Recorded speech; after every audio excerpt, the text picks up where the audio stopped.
বা পশ্চিমবঙ্গে মোটামুটি 1 লক্ষ ছেলে নিট এক্সাম দিয়েছে। অল ইন্ডিয়াতে এর সংখ্যা 22 লক্ষের বেশি।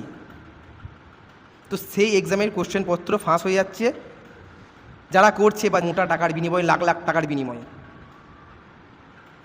হলো একটা ছেলে নিট এক্সাম দিতে গেলে তার জাজমেন্টটা কি দেখুন। প্রচুর পকেটওয়ালা প্যান্ট পরে যেতে পারবে না, বেল্ট পরে যেতে পারবে না, বোতল নিয়ে গেলে ট্রান্সপারেন্ট বোতল নিয়ে যেতে হবে, ঢোলা ঢালা জামা প্যান্ট পরে যেতে হবে, জুতো ছাড়া ঢুকতে হবে। মানে এত ক্রাইটেরিয়া তারা মেনটেন করে হলের মধ্যে, আর বাইরে মোটা টাকার বিনিময়ে সেই কোশ্চেন পেপার বিক্রি করে।